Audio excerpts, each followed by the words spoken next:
Hai JK, guys di sini, dan ini adalah Advan 5C2 seri Advan yang baru keluar di awal tahun 2018. Ya 2018 dah, sekitar segitu. Dan gue ganti gue ganti kan. Dan ini gue pakai buat daily driver selama kurang lebih 2 tahun, dan gue akhirnya upgrade ke Redmi Note 9 ini yang masih MIUI 12 dapat Android 10. Ini OS-nya itu pakai iOS dan masih Android 7 di 2020, nggak dapet updatean sama sekali. Oke, kita langsung aja ke review HP Advan ini. Jadi ini gua ambil di seri 2 RAM 2 internal 16 GB. Oke, kita langsung aja bahas dari displaynya dulu aja. Kita bahas spek-speknya dikit aja ya. Dari displaynya, dia masih pakai panelnya IPS. Oh iya, gue lupa ngasih tahu loh. Dan ini gue beli di harga Rp1.050.000 di 2018. Mungkin gue kemarin ngecek udah 700 ribuan di toko online Shopee, dan gue nggak tahu harganya sekarang. Oke, lanjut aja ke bahas speknya. Dari layar, dia masih pakai panel IPS. Resolusinya masih HD plus ya. Resolusinya 720 kali 1280 pixel HD. Apa yang penting bukan QHD, bukan Quad HD ya, itu mah dipakai di Note 20 Ultra. Dan dia pakai chipsetnya itu Spectrum SC9850K. Ya, 9850K. Mungkin chipset ini sudah diganti ke UniSoC ya, mungkin, karena atau masih pakai Spectrum lagi ya. Advan J5 series sekarang masih pakai seri Spectrum SC9850 atau enggak UniSoC. Langsung aja kita masuk ke CPU-nya. CPU-nya dia pakai quad core 1,3 GHz. Clock speednya ini masih 1,3 GHz, dan ini sudah 2 GHz. MediaTek Helio G85 atau 85, MediaTek Helio G85. Nggak beda jauh sama Helio G70 di seri Realme C3. Dan ini pakai MediaTek Helio P22, MediaTek Spectrum, MediaTek. Oke, balik MediaTek Spectrum dan MediaTek. Wow. Oke, lanjut aja kita bahas ke Advan-nya ya. Dia tadi kita bahas sudah ke CPU-nya, lanjut aja ke GPU-nya. GPU-nya dia pakai SC9850K dan memori internalnya 16 GB dan RAM 2 GB, dan dia masih pakai triple slot ya. Agak ya keuntungan gitu triple slot. Redmi Note 8 Pro masih dual slot. Ya, dual slot. Dan kita masuk ke bagian belakangnya aja. Di bagian belakangnya, di bawah sini ada itunya ya, speakernya.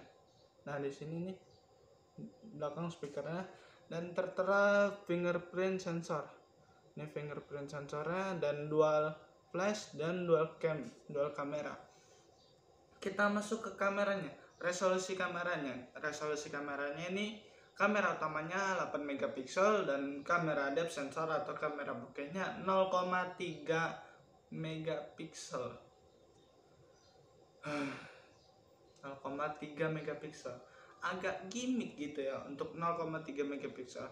Dan hasilnya ya gitulah hasilnya. Dan ya gitu. Dan di bagian belakangnya ini kita back covernya masih plastik ya, dan bisa dibuka gitu, bisa dibuka copot.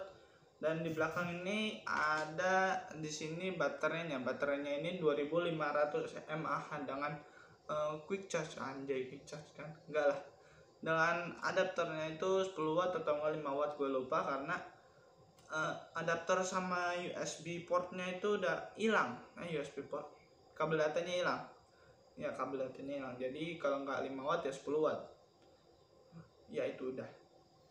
Dan ini untuk sekarang gue pakai, kalau gue pakai sekarang ini buat YouTube ya sambil dicas lah, nggak boros ya karena sekarang baterainya udah bocor. Mungkin kalau beli baterai ori sama back covernya ini udah kembali lagi seperti zaman dahulu, tapi chipsetnya begitu dah.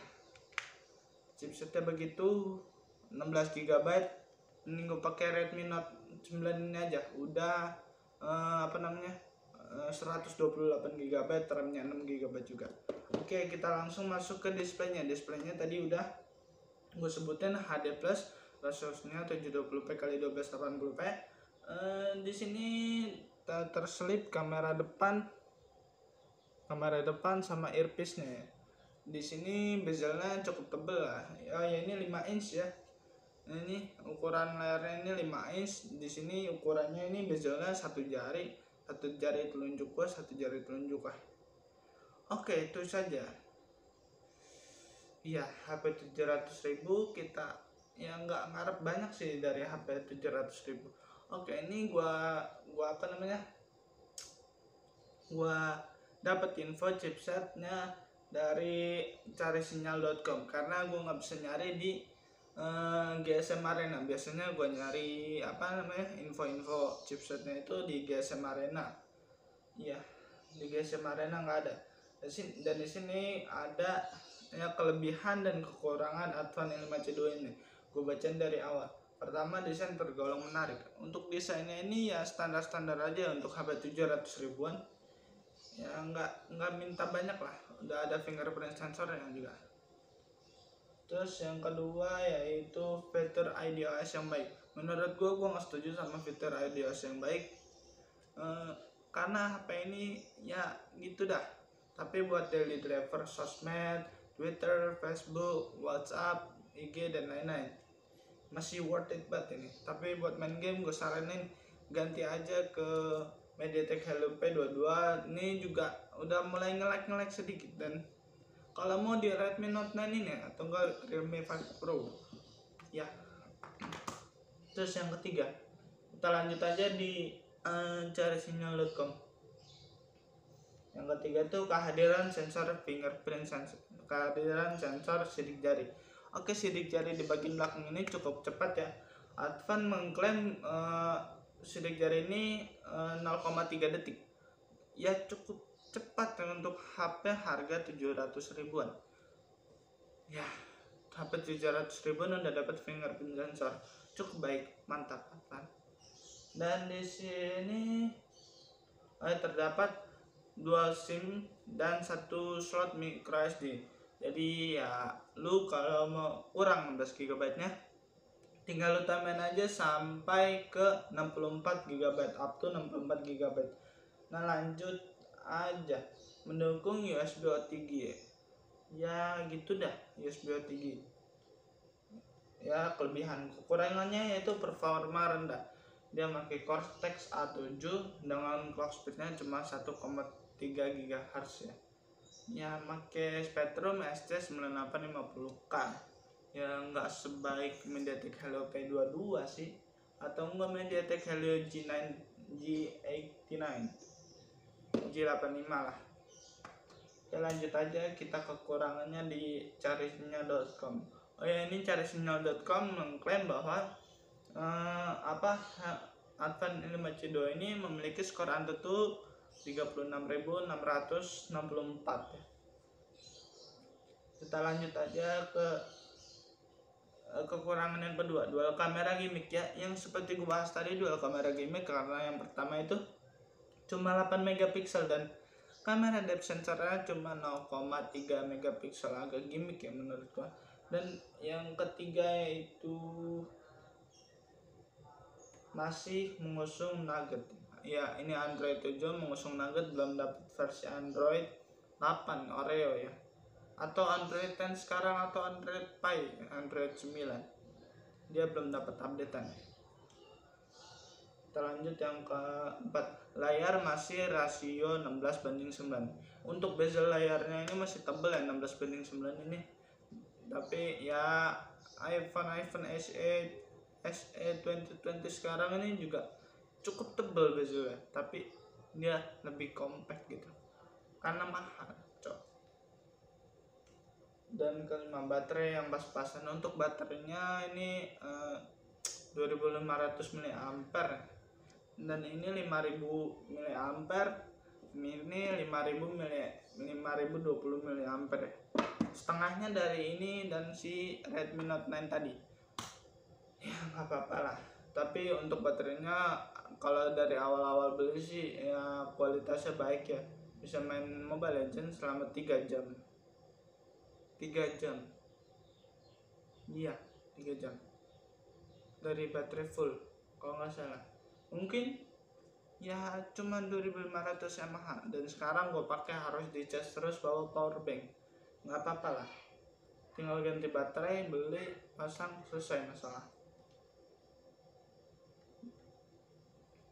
Nah, di daily driver gua yang gua rasain, yang pertama yaitu kekurangannya di baterai yang tadi harus gua cas kemana-mana, gua bawa power bank.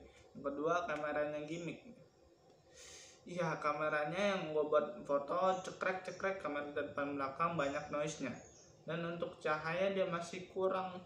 Kalau kita arahin ke matahari itu dia backlightnya backlight parah.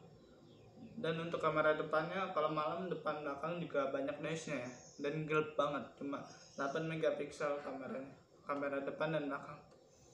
Dan displaynya ini ya nggak ngerusak mata banget meskipun kualitasnya HD, karena kecil gitu. Kalau ini kualitas HD tapi agak ngerusak mata kalau gue buat main game ya. Tapi ini enggak boy.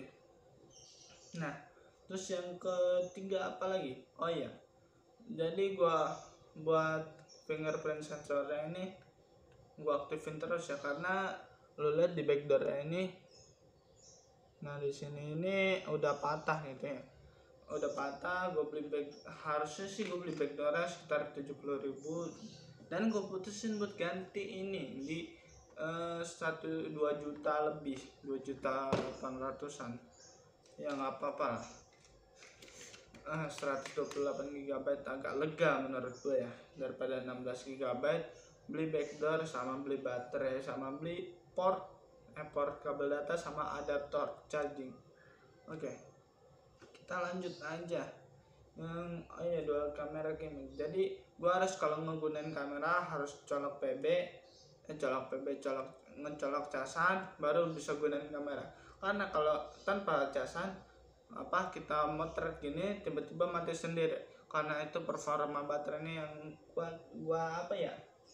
gua klaim kurang bagus ya, atau mungkin udah bocor harus diganti ya, gitu aja. Tapi kualitas speakernya oke kok. Kalau ini dibuka ceklek, picture buka sedikit, kualitas speakernya oke, nggak sember banget gitu. Oke, di sini ada dual flash ya. Dual flash ini lebih terang daripada si Vivo Y12. Nggak apa-apa lah, ada kelebihannya sedikit. Dan apalagi ya kelebihannya, cuma fingerprint sensor, display yang nggak merusak mata, sama fingerprint udah gitu doang. Ya ini gua pas awal-awal main game ini, pas gua update ke iOS 7.1 ke 7.2, dia pas gue main game mentok sampai 60 derajat celcius dan dia down sendiri. Ya nggak apa-apa, 60 derajat celcius ngedown sendiri. Terus gue cas, gue diemin, hidupin lagi dan balik lagi.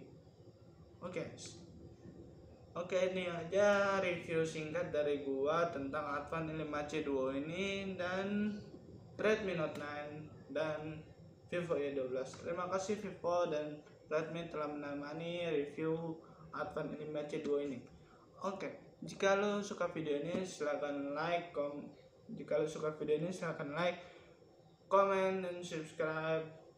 Ya gitu dah pokoknya. Like, comment, dan subscribe. Kalau nggak suka ya dislike aja, nggak apa-apa. Untuk konten selanjutnya mungkin akan ngebahas si Vivo Y12 ini atau ya Redmi Note 9 ini. Redmi Note 9 udah gue bahas kemarin. Jadi tinggal lu lihat aja di channel gue ini. Oke.